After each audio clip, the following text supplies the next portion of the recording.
أعوذ بالله من الشيطان الرجيم. بسم الله الرحمن الرحيم. ألف لام ميم. ذلك الكتاب لا ريب فيه هدى للمتقين الذين يؤمنون بالغيب ويقيمون الصلاة ومما رزقناهم ينفقون والذين يؤمنون بما أنزل إليك وما أنزل من قبلك وبالآخرة هم يوقنون أولئك على هدى من ربهم وأولئك هم المفلحون. إن الذين كفروا سواء عليهم أأنذرتهم أم لم تنذرهم لا يؤمنون. ختم الله على قلوبهم وعلى سمعهم وعلى أبصارهم غشاوة ولهم عذاب عظيم. ومن الناس من يقول آمنا بالله وباليوم الآخر وما هم بمؤمنين يخادعون الله والذين آمنوا وما يخدعون إلا أنفسهم وما يشعرون. في قلوبهم مرض فزادهم الله مرضا ولهم عذاب أليم بما كانوا يكذبون. وإذا قيل لهم لا تفسدوا في الأرض قالوا إنما نحن مصلحون ألا إنهم هم المفسدون ولكن لا يشعرون. وإذا قيل لهم آمنوا كما آمن الناس قالوا أنؤمن كما آمن السفهاء ألا إنهم هم السفهاء ولكن لا يعلمون. وإذا لقوا الذين آمنوا قالوا آمنا وإذا خلوا إلى شياطينهم قالوا إنا معكم إنما نحن مستهزئون. الله يستهزئ بهم ويمدهم في طغيانهم يعمهون. أولئك الذين اشتروا الضلالة بالهدى فما ربحت تجارتهم وما كانوا مهتدين. مثلهم كمثل الذي استوقد نارا فلما أضاءت ما حوله ذهب الله بنورهم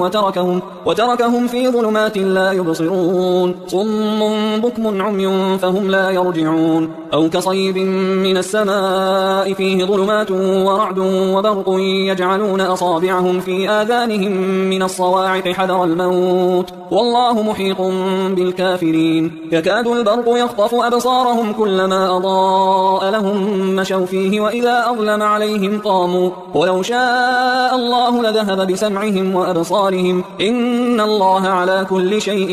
قدير. يا أيها الناس اعبدوا ربكم الذي خلقكم والذين من قبلكم لعلكم تتقون الذي جعل لكم الأرض فراشا والسماء بناء وأنزل من السماء ماء فأخرج به من الثمرات رزقا لكم فلا تجعلوا لله أندادا وأنتم تعلمون. وإن كنتم في ريب مما نزلنا على عبدنا فأتوا بسورة من مثله وادعوا شهداءكم من دون الله إن كنتم صادقين فإن لم تفعلوا ولن تفعلوا فاتقوا النار التي وقودها الناس والحجارة أعدت للكافرين. وبشر الذين آمنوا وعملوا الصالحات أن لهم جنات تجري من تحتها الأنهار كلما رزقوا منها من ثمرة رزقا قالوا هذا الذي رزقنا من قبل وأتوا به متشابها ولهم فيها أزواج مطهرة وهم فيها خالدون. إن الله لا يستحيي أن يضرب مثلا ما بعوضة فما فوقها فأما الذين آمنوا فيعلمون أنه الحق من ربهم وأما الذين كفروا فيقولون ماذا أراد الله بهذا مثلا يضل به كثيرا ويهدي به كثيرا وما يضل به إلا الفاسقين الذين ينقضون عهد الله من بعد ميثاقه ويقطعون ما أمر الله به أن يوصل ويفسدون في الأرض أولئك هم الخاسرون. كيف تكفرون بالله وكنتم أمواتا فأحياكم ثم يميتكم ثم يحييكم ثم إليه ترجعون. هو الذي خلق لكم ما في الأرض جميعا ثم استوى إلى السماء فسواهن 7 سماوات وهو بكل شيء عليم. وإذ قال ربك للملائكة إني جاعل في الأرض خليفة قالوا أتجعل فيها من يفسد فيها ويسفك الدماء ونحن نسبح بحمدك ونقدس لك قال إني أعلم ما لا تعلمون. وعلم آدم الأسماء كلها ثم عرضهم على الملائكة فقال أنبئوني بأسماء هؤلاء إن كنتم صادقين. قالوا سبحانك لا علم لنا إلا ما علمتنا إنك أنت العليم الحكيم. قال يا آدم أنبئهم بأسمائهم فلما أنبأهم بأسمائهم قال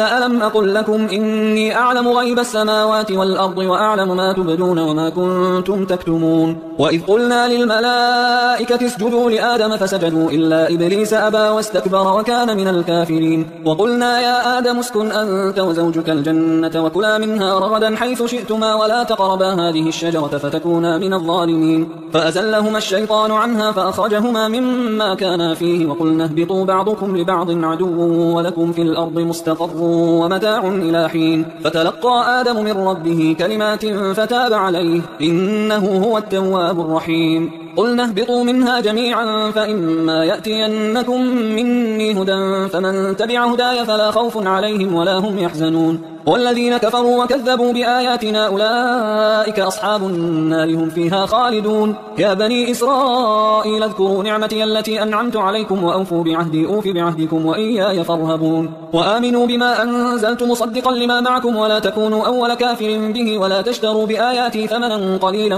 وإياي فاتقون ولا تلبسوا الحق بالباطل وتكتموا الحق وأنتم تعلمون وأقيموا الصلاة وآتوا الزكاة واركعوا مع الراكعين أتأمرون الناس بالبر وتنسون أنفسكم وأنتم تتلون الكتاب أفلا تعقلون واستعينوا بالصبر والصلاة وإنها لكبيرة إلا على الخاشعين الذين يظنون أنهم ملاقو ربهم وأنهم إليه راجعون يا بني إسرائيل اذكروا نعمتي التي أنعمت عليكم وأني فضلتكم على العالمين واتقوا يوما لا تجزي نفس عن نفس شيئا ولا يقبل منها شفاعة ولا يؤخذ منها عدل ولا هم ينصرون وإذ نجيناكم من آل فرعون يسومونكم سوء العذاب يذبحون أبناءكم ويستحيون نساءكم وفي ذلكم بلاء من ربكم عظيم وإذ فرقنا بكم البحر فأنجيناكم وأغرقنا آل فرعون وأنتم تنظرون وإذ واعدنا موسى 40 ليلة ثم اتخذتم العجل من بعده وأنتم ظالمون ثم عفونا عنكم من بعد ذلك لعلكم تشكرون وإذ آتينا موسى الكتاب والفرقان لعلكم تهتدون وإذ قال موسى لقومه يا قوم إنكم ظلمتم أنفسكم باتخاذكم العجل فتوبوا إلى بارئكم فاقتلوا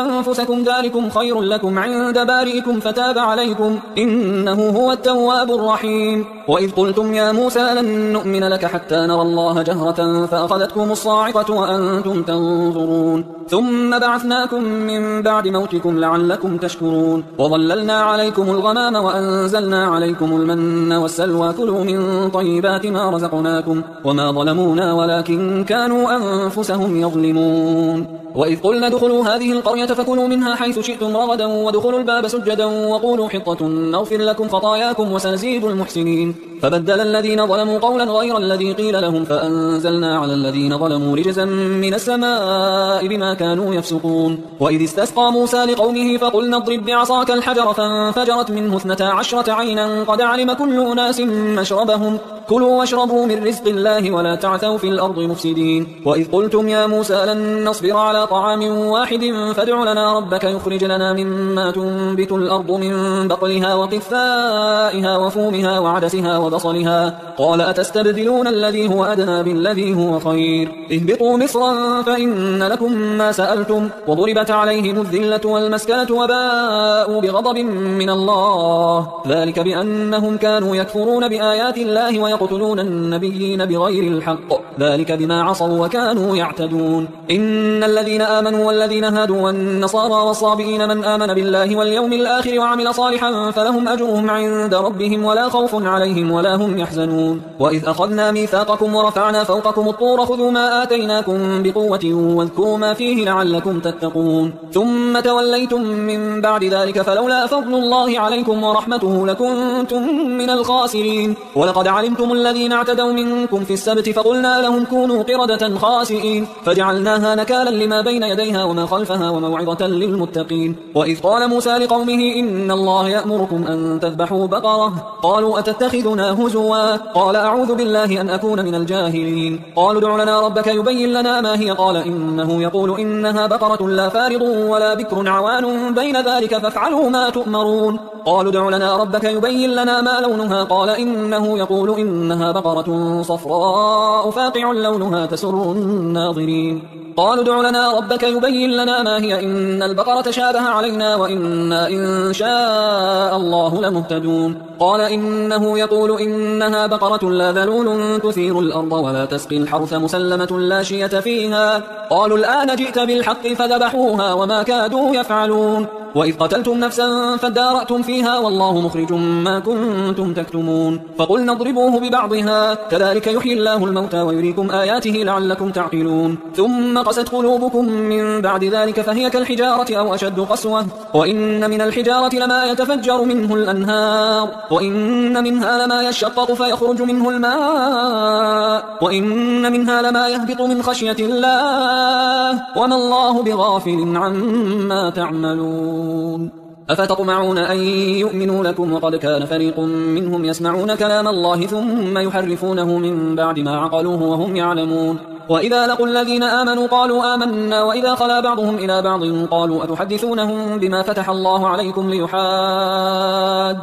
به عند ربكم أفلا تعقلون أولا يعلمون أن الله يعلم ما يسرون وما يعلنون ومنهم أميون لا يعلمون الكتاب إلا أماني وإنهم إلا يظنون فويل للذين يكتبون الكتاب بأيديهم ثم يقولون هذا من عند الله ليشتروا به ثمنا قليلا فويل لهم مما كتبت أيديهم وويل لهم مما يكسبون وقالوا لن تمسنا النار إلا أياما معدودة قل أتخذتم عند الله عهدا فلن يخلف الله عهده أم تقولون على الله ما لا تعلمون بلى من كسب سيئة وأحاطت به خطيئته فأولئك أصحاب النار هم فيها خالدون والذين آمنوا وعملوا الصالحات أولئك أصحاب الجنة هم فيها خالدون وإذ أخذنا ميثاق بني إسرائيل لا تعبدون إلا الله وبالوالدين إحسانا وذي القربى واليتامى والمساكين وقولوا للناس حسنا وأقيموا الصلاة وآتوا الزكاة ثم توليتم إلا قليلا منكم وأنتم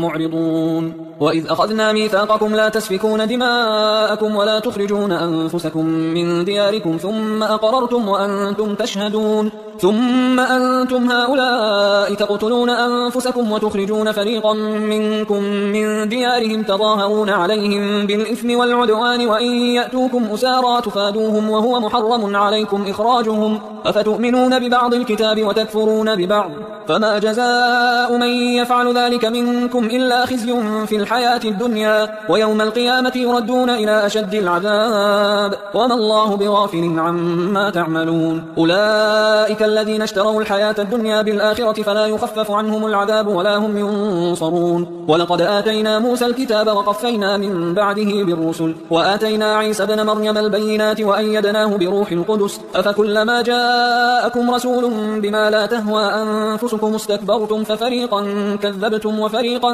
تقتلون وقالوا قلوبنا غلف بل لعنهم الله بكفرهم فقليلا ما يؤمنون ولما جاءهم كتاب من عند الله مصدق لما معهم وكانوا من قبل يستفتحون على الذين كفروا فلما جاءهم ما عرفوا كفروا به فلعنة الله على الكافرين بئس ما اشتروا به أنفسهم أن يكفروا بما أنزل الله بغيا أن ينزل الله من فضله على من يشاء من عباده فباءوا بغضب على غضب وللكافرين عذاب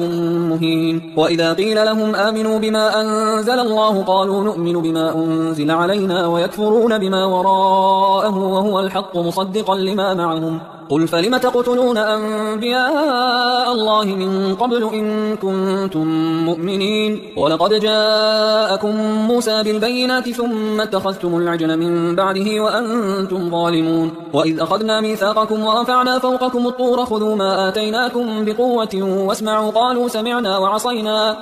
سمعنا وعصينا وأشربوا في قلوبهم العجل بكفرهم قل بئس ما يأمركم به إيمانكم إن كنتم مؤمنين قل إن كانت لكم الدار الآخرة عند الله خالصة من دون الناس فتمنوا الموت إن كنتم صادقين ولن يتمنوه أبدا بما قدمت أيديهم والله عليم بالظالمين ولتجدنهم أحرص الناس على حياة ومن الذين أشركوا يود أحدهم لو يعمر 1000 سنة وما هو بمزحزحه من العذاب أن يعمر والله بصير بما يعملون قل من كان عدوا لجبريل فإنه نزله على قلبك بإذن الله مصدقا لما بين يديه وهدى وبشرى للمؤمنين من كان عدوا لله وملائكته ورسله وجبريل وميكال فإن الله عدو للكافرين ولقد أنزلنا إليك آيات بينات وما يكفر بها إلا الفاسقون أو كلما عاهدوا عهدا نبذه فريق منهم بل أكثرهم لا يؤمنون ولما جاءهم رسول من عند الله مصدق لما معهم نبذ فريق من الذين أوتوا الكتاب كتاب الله وراء ظهورهم كأنهم لا يعلمون واتبعوا ما تتلو الشياطين على ملك سليمان وما كفر سليمان ولكن الشياطين كفروا يعلمون الناس السحر وما أنزل على الملكين ببابل هاروت وماروت وما يعلمان من أحد حتى يقولا إنما نحن فتنة فلا تكفر فيتعلمون منهما ما يفرقون به بين المرء وزوجه وما هم بضارين به من أحد إلا بإذن الله ويتعلمون ما يضرهم ولا ينفعهم ولقد علموا لمن اشتراه ما له في الآخرة من خلاق ولبئس ما شروا به أنفسهم لو كانوا يعلمون ولو أنهم آمنوا واتقوا لمثوبة من عند الله خير لو كانوا يعلمون يا أيها الذين آمنوا لا تقولوا راعنا وقولوا انظرنا واسمعوا وللكافرين عذاب أليم ما يود الذين كفروا من أهل الكتاب ولا المشركين أن ينزل عليكم من خير من ربكم والله يختص برحمته من يشاء والله ذو الفضل العظيم ما ننسخ من آية أو ننسها نأتي بخير منها أو مثلها ألم تعلم أن الله على كل شيء قدير ألم تعلم أن الله له ملك السماوات والأرض وما لكم من دون الله من ولي ولا نصير أم تريدون أن تسألوا رسولكم كما سئل موسى من قبل ومن يتبدل الكفر بالإيمان فقد ضل سواء السبيل ود كثير من أهل الكتاب لو يردونكم من بعد إيمانكم كفارا حسدا من عند أنفسهم من بعد ما تبين لهم الحق فاعفوا واصفحوا حتى يأتي الله بأمره إن الله على كل شيء قدير وأقيموا الصلاة وآتوا الزكاة وما تقدموا لأنفسكم من خير تجدوه عند الله إن الله بما تعملون بصير وقالوا لن يدخل الجنة إلا من كان هودا أو نصارى تلك أمانيهم قل هاتوا برهانكم إن كنتم صادقين بلى من أسلم وجهه لله وهو محسن فله أجره عند ربه ولا خوف عليهم ولا هم يحزنون وقالت اليهود ليست النصارى على شيء وقالت النصارى ليست اليهود على شيء وهم يتلون الكتاب كذلك قال الذين لا يعلمون مثل قولهم فالله يحكم بينهم يوم القيامة فيما كانوا فيه يختلفون ومن أظلم ممن منع مساجد الله أن يذكر فيها اسمه وسعى في خرابها أولئك ما كان لهم أن يدخلوها إلا خائفين لهم في الدنيا خزي ولهم في الآخرة عذاب عظيم ولله المشرق والمغرب فأينما تولوا فثم وجه الله إن الله واسع عليم وقالوا اتخذ الله ولدا سبحانه بل له ما في السماوات والأرض كل له قانتون بديع السماوات والأرض وإذا قضى أمرا فإنما يقول له كن فيكون وقال الذين لا يعلمون لولا يكلمنا الله أو تأتينا آية كذلك قال الذين من قبلهم مثل قولهم تشابهت قلوبهم قد بينا الآيات لقوم يوقنون إنا أرسلناك بالحق بشيرا ونذيرا ولا تسأل عن أصحاب الجحيم ولن ترضى عنك اليهود ولا النصارى حتى تتبع ملتهم قل إن هدى الله هو الهدى ولئن اتبعت أهواءهم بعد الذي جاءك من العلم ما لك من الله من ولي ولا نصير الذين آتيناهم الكتاب يتلونه حق تلاوته أولئك يؤمنون به ومن يكفر به فأولئك هم الخاسرون يا بني إسرائيل اذكروا نعمتي التي أنعمت عليكم وأني فضلتكم على العالمين واتقوا يوما لا تجزي نفس عن نفس شيئا ولا يقبل منها عدل ولا تنفعها شفاعة ولا هم ينصرون وإذ ابتلى إبراهيم ربه بكلمات كلمات فأتمهن قال إني جاعلك للناس إماما قال ومن ذريتي قال لا ينال عهد الظالمين وإذ جعلنا البيت مثابة للناس وأمنا واتخذوا من مقام إبراهيم مصلى وعهدنا إلى إبراهيم وإسماعيل أن طهرا بيتي للطائفين والعاكفين والركع السجود وإذ قال إبراهيم رب اجعل هذا بلدا آمنا وارزق أهله من الثمرات من آمن منهم بالله واليوم الآخر قال ومن كفر فأمتعه قليلا ثم أضطره إلى عذاب النار وبئس المصير وإذ يرفع إبراهيم القواعد من البيت وإسماعيل ربنا تقبل منا إنك أنت السميع العليم ربنا وجعلنا مسلمين لك ومن ذريتنا أمة مسلمة لك وأرنا مناسكنا وتب علينا إنك أنت التواب الرحيم ربنا وبعث فيهم رسولا منهم يتلو عليهم آياتك ويعلمهم الكتاب والحكمة ويزكيهم إنك أنت العزيز الحكيم ومن يرغب عن ملة إبراهيم إلا من سفه نفسه ولقد اصطفيناه في الدنيا وإنه في الآخرة لمن الصالحين إذ قال له ربه أسلم قال أسلمت لرب العالمين ووصى بها إبراهيم بنيه ويعقوب يا بني إن الله اصطفى لكم الدين فلا تموتن إلا وأنتم مسلمون أم كنتم شهداء إذ حضر يعقوب الموت إذ قال لبنيه ما تعبدون من بعدي قالوا نعبد إلهك وإله آبائك إبراهيم وإسماعيل وإسحاق إلها واحدا ونحن له مسلمون تلك أمة قد خلت لها ما كسبت ولكم ما كسبتم ولا تسألون عما كانوا يعملون وقالوا كونوا هودا أو نصارى تهتدوا قل بل ملة إبراهيم حنيفا وما كان من المشركين قولوا آمنا بالله وما أنزل إلينا وما أنزل إلى إبراهيم وإسماعيل وإسحاق ويعقوب والأسباط وما أوتي موسى وعيسى وما أوتي النبيون من ربهم لا نفرق بين أحد منهم ونحن له مسلمون فإن آمنوا بمثل ما آمنتم به فقد اهتدوا وإن تولوا فإنما هم في شقاق فسيكفيكهم الله وهو السميع العليم صبغة الله ومن أحسن من الله صبغة ونحن له عابدون قل أتحاجوننا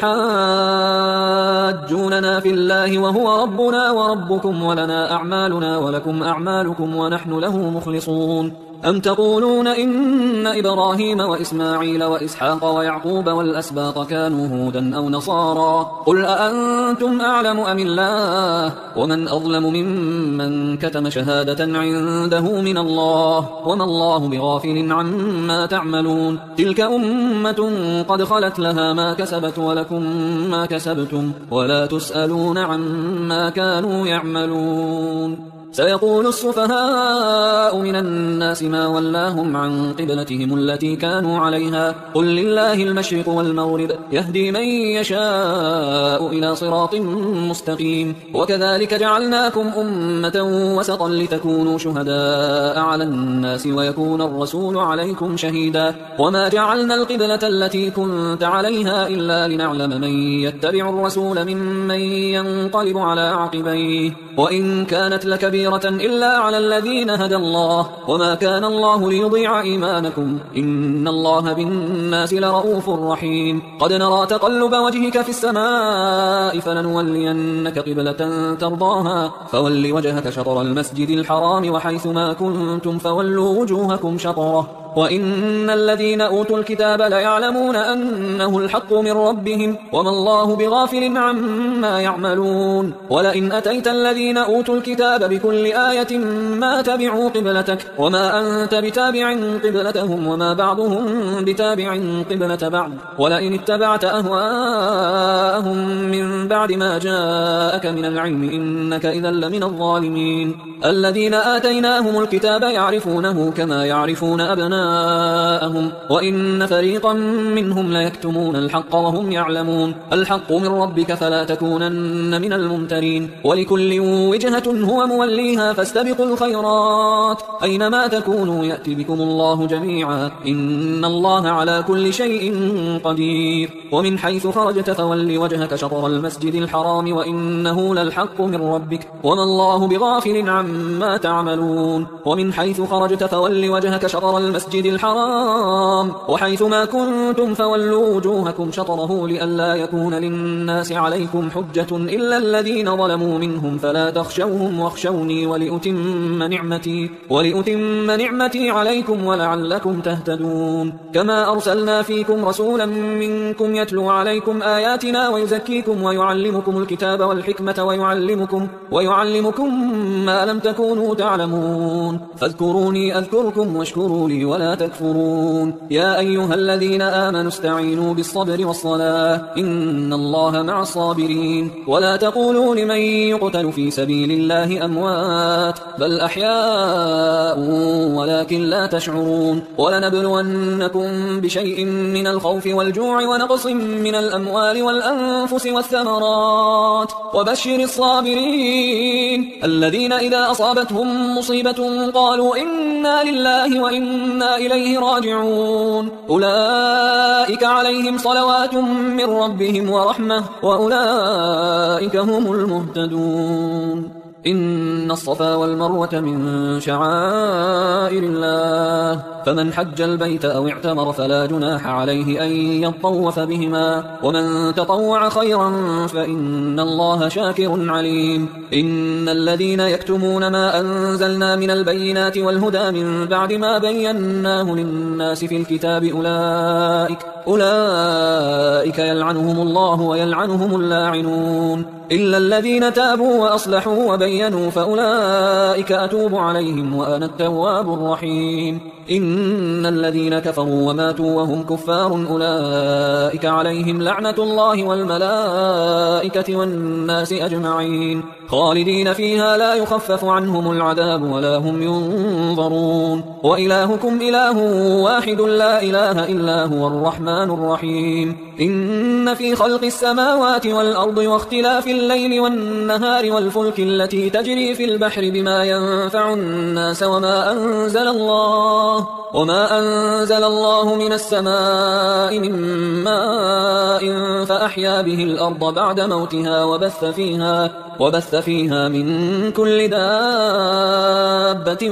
وتصريف الرياح والسحاب المسخر بين السماء والأرض لآيات لقوم يعقلون ومن الناس من يتخذ من دون الله أندادا يحبونهم كحب الله والذين آمنوا أشد حبا لله ولو يرى الذين ظلموا إذ يرون العذاب أن القوة لله جميعا وأن الله شديد العذاب إذ تبرأ الذين اتبعوا من الذين اتبعوا ورأوا العذاب وتقطعت بهم الأسباب وقال الذين اتبعوا لو أن لنا كرة فنتبرأ منهم كما تبرأوا منا كذلك يريهم الله أعمالهم حسرات عليهم وما هم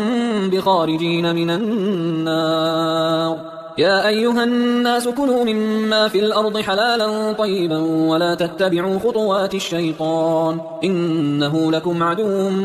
مبين إنما يأمركم بالسوء والفحشاء وأن تقولوا على الله ما لا تعلمون وإذا قيل لهم اتبعوا ما أنزل الله قالوا بل نتبع ما ألفينا عليه آباءنا أولو كان آباؤهم لا يعقلون شيئا ولا يهتدون ومثل الذين كفروا كمثل الذي ينعق بما لا يسمع إلا دعاء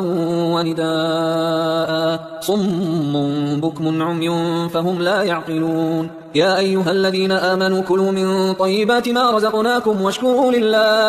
واشكروا لله إن كنتم إياه تعبدون إنما حرم عليكم الميتة والدم ولحم الخنزير وما أهل به لغير الله فمن اضطر غير باغ ولا عاد فلا إثم عليه إن الله غفور رحيم إن الذين يكتمون ما أنزل الله من الكتاب ويشترون به ثمنا قليلا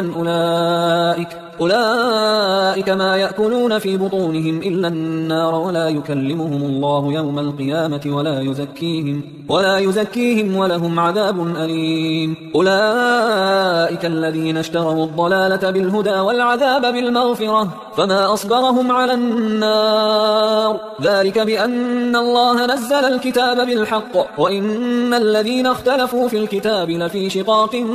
بعيد. ليس البر أن تولوا وجوهكم قبل المشرق والمغرب ولكن البر من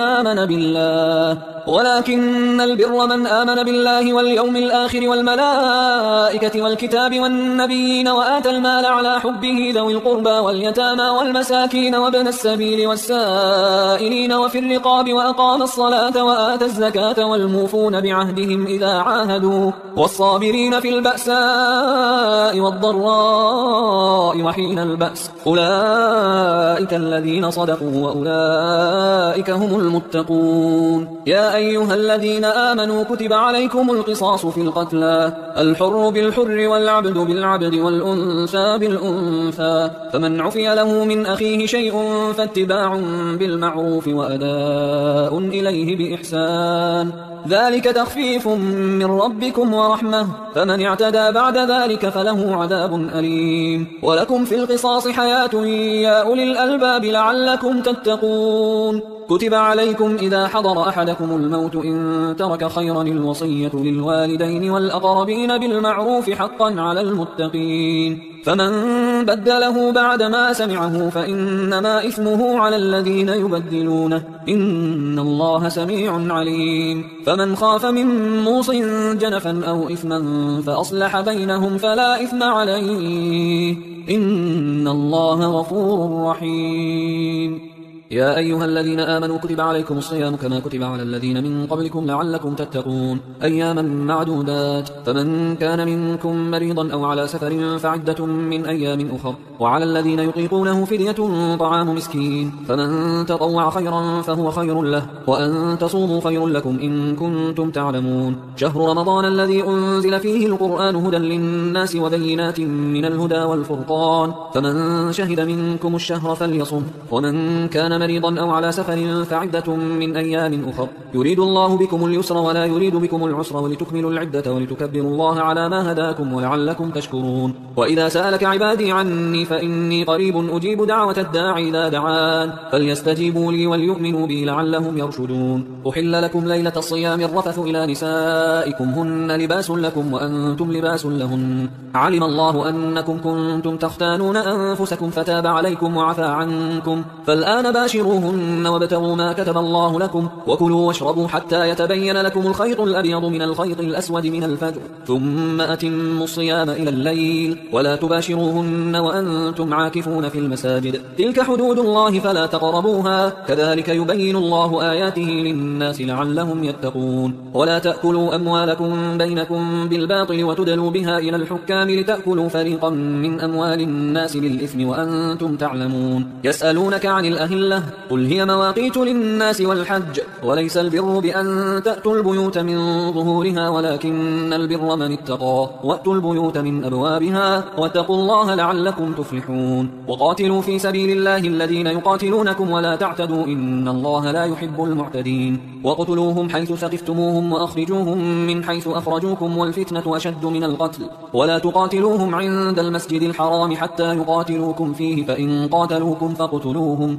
كذلك جزاء الكافرين فإن انتهوا فإن الله غفور رحيم. وقاتلوهم حتى لا تكون فتنة ويكون الدين لله فإن انتهوا فلا عدوان إلا على الظالمين. الشهر الحرام بالشهر الحرام والحرمات قصاص فمن اعتدى عليكم فاعتدوا عليه بمثل ما اعتدى عليكم واتقوا الله واعلموا أن الله مع المتقين. وأنفقوا في سبيل الله ولا تلقوا بأيديكم إلى التهلكة وأحسنوا إن الله يحب المحسنين. وأتموا الحج والعمرة لله فإن أحصرتم فما استيسر من الهدي ولا تحلقوا رؤوسكم حتى يبلغ الهدي محله فمن كان منكم مريضا أو به أذى من رأسه ففدية من صيام أو صدقة أو نسك فإذا أمنتم فمن تمتع بالعمرة إلى الحج فما استيسر من الهدي، فمن لم يجد فصيام 3 أيام في الحج و7 إذا رجعتم، تلك 10 كاملة، ذلك لمن لم يكن أهله حاضر المسجد الحرام. واتقوا الله واعلموا أن الله شديد العقاب. الحج أشهر معلومات، فمن فرض فيهن الحج فلا رفث ولا فسوق ولا جدال في الحج، وما تفعلوا من خير يعلمه الله، وتزودوا فإن خير الزاد التقوى، واتقون يا أولي الألباب. ليس عليكم جناح أن تبتغوا فضلا من ربكم، فإذا أفضتم من عرفات فاذكروا الله عند المشعر الحرام واذكروه كما هداكم وإن كنتم من قبله لمن الضالين. ثم أفيضوا من حيث أفاض الناس واستغفروا الله إن الله غفور رحيم. فإذا قضيتم مناسككم فاذكروا الله كذكركم آباءكم أو أشد ذكرا. فمن الناس من يقول ربنا آتنا في الدنيا وما له في الآخرة من خلاق، ومنهم من يقول ربنا آتنا في الدنيا حسنة وفي الآخرة حسنة وقنا عذاب النار. أولئك لهم نصيب مما كسبوا والله سريع الحساب. واذكروا الله في أيام معدودات، فمن تعجل في يومين فلا إثم عليه ومن تأخر فلا إثم عليه لمن اتقى. واتقوا الله واعلموا أنكم إليه تحشرون. ومن الناس من يعجبك قوله في الحياة الدنيا ويشهد الله على ما في قلبه وهو ألد الخصام. وإذا تولى سعى في الأرض ليفسد فيها ويهلك الحرث والنسل والله لا يحب الفساد. وإذا قيل له اتق الله أخذته العزة بالإثم فحسبه جهنم ولبئس المهاد. ومن الناس من يشري نفسه ابتغاء مرضات الله والله رؤوف بالعباد. يا أيها الذين آمنوا ادخلوا في السلم كافة ولا تتبعوا خطوات الشيطان إنه لكم عدو مبين. فإن زللتم من بعد ما جاءتكم البينات فاعلموا أن الله عزيز حكيم. هل ينظرون إلا أن يأتيهم الله في ظلل من الغمام والملائكة وقضي الأمر وإلى الله ترجع الأمور. سل بني إسرائيل كم آتيناهم من آية بينة ومن يبدل نعمة الله من بعد ما جاءته فإن الله شديد العقاب. زين للذين كفروا الحياة الدنيا ويسخرون من الذين آمنوا والذين اتقوا فوقهم يوم القيامة والله يرزق من يشاء بغير حساب. كان الناس أمة واحدة فبعث الله النبيين مبشرين ومنذرين وأنزل معهم الكتاب بالحق ليحكم بين الناس فيما اختلفوا فيه وما اختلف فيه إلا الذين أوتوه من بعد ما جاءتهم البينات بغيا بينهم فهدى الله الذين آمنوا لما اختلفوا فيه من الحق بإذنه والله يهدي من يشاء إلى صراط مستقيم. أم حسبتم أن تدخلوا الجنة ولما يأتكم مثل الذين خلوا من قبلكم مستهم البأساء والضراء وزلزلوا حتى يقول الرسول والذين آمنوا معه متى نصر الله ألا إن نصر الله قريب. يسألونك ماذا ينفقون قل ما أنفقتم من خير فللوالدين والأقربين واليتامى والمساكين وابن السبيل وما تفعلوا من خير فإن الله به عليم. كتب عليكم القتال وهو كره لكم وعسى أن تكرهوا شيئا وهو خير لكم وعسى أن تحبوا شيئا وهو شر لكم والله يعلم وأنتم لا تعلمون. يسألونك عن الشهر الحرام قتال فيه قل قتال فيه كبير وصد عن سبيل الله وكفر به والمسجد الحرام وإخراج أهله منه أكبر عند الله والفتنة أكبر من القتل ولا يزالون يقاتلونكم حتى يردوكم عن دينكم إن استطاعوا ومن يرتد منكم عن دينه فيمت وهو كافر فأولئك حبطت أعمالهم في الدنيا والآخرة وأولئك أصحاب النار هم فيها خالدون. إن الذين آمنوا والذين هاجروا وجاهدوا في سبيل الله أولئك يرجون رحمة الله الله والله غفور رحيم. يسألونك عن الخمر والميسر قل فيهما إثم كبير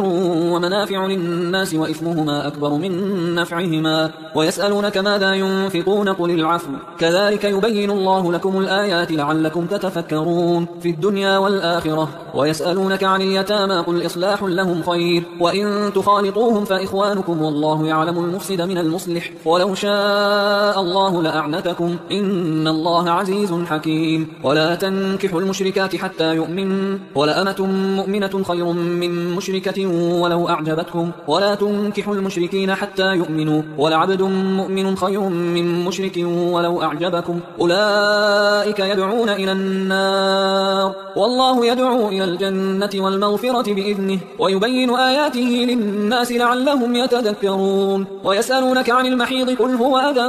فاعتزلوا النساء في المحيض ولا تقربوهن حتى يطهرن فإذا تطهرن فأتوهن من حيث أمركم الله إن الله يحب التوابين ويحب المتطهرين. نساؤكم حرث لكم فأتوا حرثكم أنى شئتم وقدموا لأنفسكم واتقوا الله واعلموا أنكم ملاقوه وبشر المؤمنين. ولا تجعلوا الله عرضة لأيمانكم أن تبروا وتتقوا وتصلحوا بين الناس والله سميع عليم. لا يؤاخذكم الله باللغو في أيمانكم ولكن يؤاخذكم بما كسبت قلوبكم والله غفور حليم. للذين يؤلون من نسائهم تربص 4 أشهر فإن فاءوا فإن الله غفور رحيم. وإن عزموا الطلاق فإن الله سميع عليم. والمطلقات يتربصن بأنفسهن 3 قروء ولا يحل لهن أن يكتمن ما خلق الله في أرحامهن إن كن يؤمن بالله واليوم الآخر وبعولتهن أحق بردهن في ذلك إن أرادوا إصلاحا ولهن مثل الذي عليهن بالمعروف وللرجال عليهن درجة والله عزيز حكيم. الطلاق 2 مرتان فإمساكم بمعروف أو تسريح بإحسان ولا يحل لكم أن تأخذوا مما آتيتموهن شيئا إلا أن يخافا أن لا يقيما حدود الله فإن خفتم ألا يقيما حدود الله فلا جناح عليهما فيما افتدت به تلك حدود الله فلا تعتدوها ومن يتعد حدود الله فأولئك هم الظالمون. فإن طلقها فلا تحل له من بعد حتى تنكح زوجا غيره فإن طلقها فلا جناح عليهما أن يتراجعا إن ظنا أن يقيما حدود الله وتلك حدود الله يبينها لقوم يعلمون. وإذا طلقتم النساء فبلغن أجلهن فأمسكوهن بمعروف أو سرحوهن بمعروف ولا تمسكوهن ضرارا لتعتدوا ومن يفعل ذلك فقد ظلم نفسه. ولا تتخذوا آيات الله هزوا واذكروا نعمة الله عليكم وما أنزل عليكم من الكتاب والحكمة يعظكم به واتقوا الله واعلموا أن الله بكل شيء عليم. وإذا طلقتم النساء فبلغن أجلهن فلا تعضلوهن أن ينكحن أزواجهن إذا تراضوا بينهم بالمعروف ذلك يوعظ به من كان منكم يؤمن بالله واليوم الآخر ذلكم أزكى لكم وأطهر والله يعلم وأنتم لا تعلمون. والوالدات يرضعن أولادهن حولين كاملين لمن أراد أن يتم الرضاعة وعلى المولود له رزقهن وكسوتهن بالمعروف لا تكلف نفس إلا وسعها لا تضار والدة بولدها ولا مولود له بولده وعلى الوارث مثل ذلك فإن أرادا فصالا عن تراض منهما وتشاور فلا جناح عليهما. وإن أردتم أن تسترضعوا أولادكم فلا جناح عليكم إذا سلمتم ما آتيتم بالمعروف واتقوا الله واعلموا أن الله بما تعملون بصير. والذين يتوفون منكم ويذرون أزواجا يتربصن بأنفسهن 4 أشهر و10 فإذا بلغن أجلهن فلا جناح عليكم فيما فعلن في أنفسهن بالمعروف والله بما تعملون خبير. ولا جناح عليكم فيما عرضتم به من خطبة النساء أو أكننتم في أنفسكم علم الله أنكم ستذكرونهن ولكن لا تواعدوهن سرا إلا أن تقولوا قولا معروفا. ولا تعزموا عقدة النكاح حتى يبلغ الكتاب الكتاب أجله واعلموا أن الله يعلم ما في أنفسكم فاحذروه واعلموا أن الله غفور حليم. لا جناح عليكم إن طلقتم النساء ما لم تمسوهن أو تفرضوا لهن فريضة ومتعوهن على الموسع قدره وعلى المقتر قدره متاعا بالمعروف حقا على المحسنين. وإن طلقتموهن من قبل أن تمسوهن وقد فرضتم لهن فريضة فنصف ما فرضتم إلا أن يعفون أو يعفو الذي بيده عقدة النكاح وأن تعفوا أقرب للتقوى ولا تنسوا الفضل بينكم إن الله بما تعملون بصير. حافظوا على الصلوات والصلاة الوسطى وقوموا لله قانتين. فإن خفتم فرجالا أو ركبانا فإذا أمنتم فاذكروا الله كما علمكم ما لم تكونوا تعلمون. والذين يتوفون منكم ويذرون أزواجا وصية لأزواجهم متاعا إلى الحول غير إخراج فإن خرجن فلا جناح عليكم فيما فعلن في أنفسهن من معروف والله عزيز حكيم. وللمطلقات متاع بالمعروف حقا على المتقين كذلك يبين الله لكم آياته لعلكم تعقلون. ألم تر إلى الذين خرجوا من ديارهم وهم ألوف حذر الموت فقال لهم الله موتوا ثم أحياهم إن الله لذو فضل على الناس ولكن أكثر الناس لا يشكرون. وقاتلوا في سبيل الله واعلموا أن الله سميع عليم. من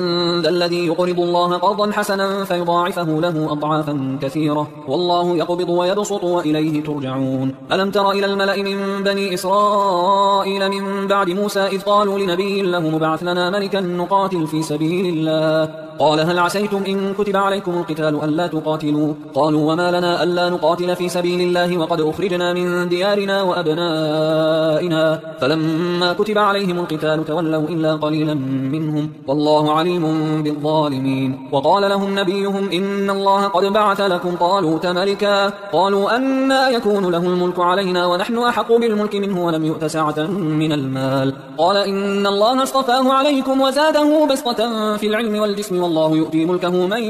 يشاء والله واسع عليم. وقال لهم نبيهم إن آية ملكه أن يأتيكم التابوت فيه سكينة من ربكم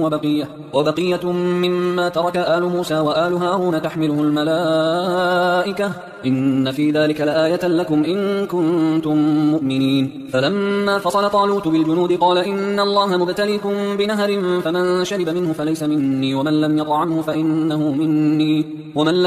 فإنه مني إلا من اغترف غرفة بيده فشربوا منه إلا قليلا منهم فلما جاوزه هو والذين آمنوا معه قالوا لا طاقة لنا اليوم بجالوت وجنوده قال الذين يظنون أنهم ملاقوا الله كم من فئة قليلة غلبت فئة كثيرة بإذن الله والله مع الصابرين. ولما برزوا لجالوت وجنوده قالوا ربنا أفرغ علينا صبرا وثبت أقدامنا وانصرنا على القوم الكافرين فهزموهم بإذن الله. وقتل داود جالوت وآتاه الله الملك والحكمة وعلمه مما يشاء ولولا دفع الله الناس بعضهم ببعض لفسدت الأرض ولكن الله ذو فضل على العالمين. تلك آيات الله نتلوها عليك بالحق وإنك لمن المرسلين. تلك الرسل فضلنا بعضهم على بعض منهم من كلم الله ورفع بعضهم درجات وآتينا عيسى بن مريم البينات وأيدناه بروح القدس ولو شاء الله ما اقتتل الذين من بعدهم من بعد ما جاءتهم البينات ولكن اختلفوا فمنهم من آمن ومنهم من كفر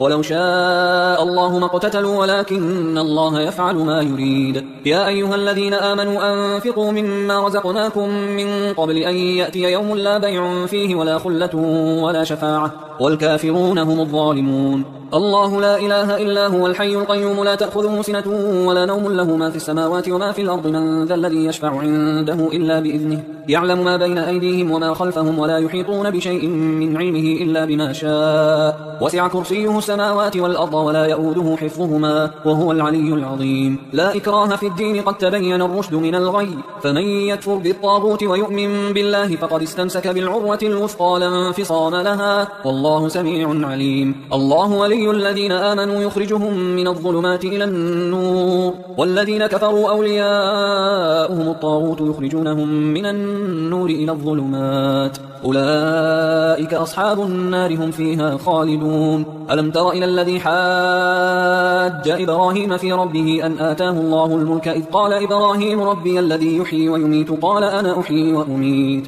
قال إبراهيم فإن الله يأتي بالشمس من المشرق فأت بها من المغرب فبهت الذي كفر والله لا يهدي القوم الظالمين. أو كالذي مر على قرية وهي خاوية على عروشها قال أنى يحيي هذه الله بعد موتها فأماته الله 100 عام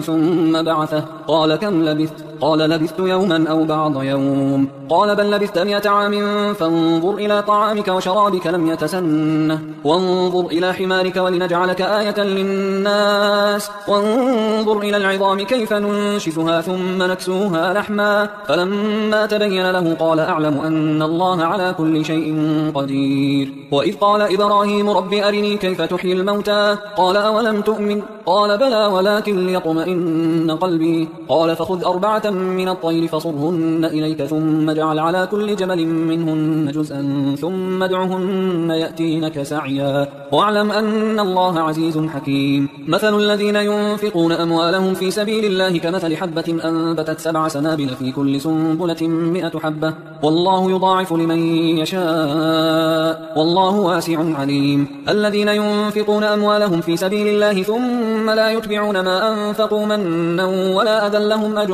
لهم أجرهم عند ربهم ولا خوف عليهم ولا هم يحزنون. قول معروف ومغفرة خير من صدقة يتبعها أذى والله غني حليم. يا أيها الذين آمنوا لا تبطلوا صدقاتكم بالمن والأذى كالذي ينفق ماله رئاء الناس ولا يؤمن بالله واليوم الآخر فمثله كمثل صفوان عليه تراب فأصابه وابل فتركه صلدا لا يقدرون على شيء مما كسبوا والله لا يهدي القوم الكافرين. ومثل الذين ينفقون أموالهم ابتغاء مرضات الله وتثبيتا من أنفسهم كمثل جنة بربوة أصابها وابل فآتت أكلها ضعفين فإن لم يصبها وابل فطل والله بما تعملون بصير. أيود أحدكم أن تكون له جنة من نخيل وأعناب تجري من تحتها الأنهار له فيها من كل الثمرات وأصابه الكبر وله ذرية ضعفاء فأصابها إعصار فيه نار فاحترقت كذلك يبين الله لكم الآيات لعلكم تتفكرون. يا أيها الذين آمنوا أنفقوا من طيبات ما كسبتم ومما أخرجنا لكم من الأرض ولا تيمموا الخبيث منه تنفقون ولستم بآخذيه إلا أن تغمضوا فيه واعلموا أن الله غني حميد. الشيطان يعدكم الفقر ويأمركم بالفحشاء والله يعدكم مغفرة منه وفضلا والله واسع عليم. يؤتي الحكمة من يشاء ومن يؤت الحكمة فقد أوتي خيرا كثيرا وما يذكر إلا أولو الألباب.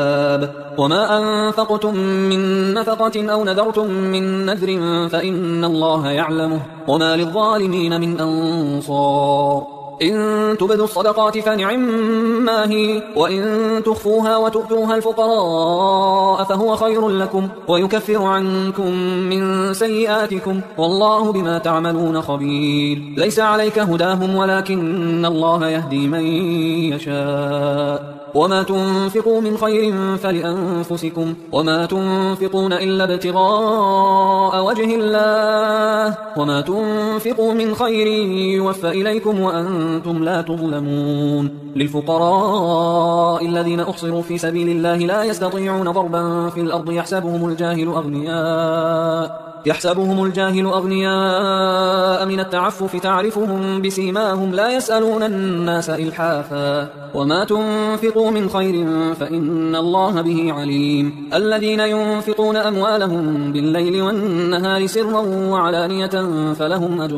فلهم أجرهم عند ربهم ولا خوف عليهم ولا هم يحزنون. الذين يأكلون الربا لا يقومون إلا كما يقوم الذي يتخبطه الشيطان من المس ذلك بأنهم قالوا إنما البيع مثل الربا وأحل الله البيع وحرم الربا، فمن جاءه موعظة من ربه فانتهى فله ما سلف وأمره إلى الله، ومن عاد فأولئك أصحاب النار هم فيها خالدون. يمحق الله الربا ويربي الصدقات، والله لا يحب كل كفار أثيم. إن الذين آمنوا وعملوا الصالحات وأقاموا الصلاة وآتوا الزكاة لهم أجرهم عند ربهم ولا خوف عليهم ولا هم يحزنون. يا أيها الذين آمنوا اتقوا الله وذروا ما بقي من الربا إن كنتم مؤمنين، فإن لم تفعلوا فأذنوا بحرب من الله ورسوله، وإن تبتم فلكم رؤوس أموالكم لا تظلمون ولا تظلمون، وإن كان ذو عسرة فنظرة إلى ميسرة، وأن تصدقوا خير لكم إن كنتم تعلمون. واتقوا يوما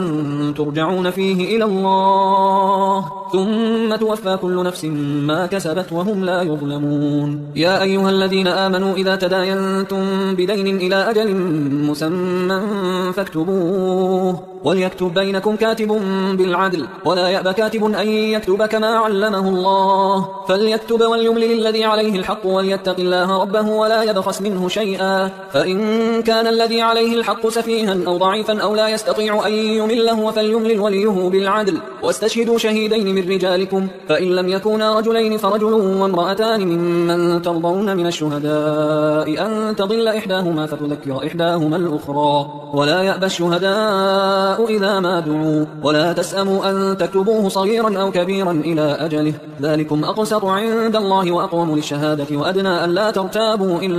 إلا أن تكون تجارة حاضرة تديرونها بينكم فليس عليكم جناح ألا تكتبوها، وأشهدوا إذا تبايعتم، ولا يضار كاتب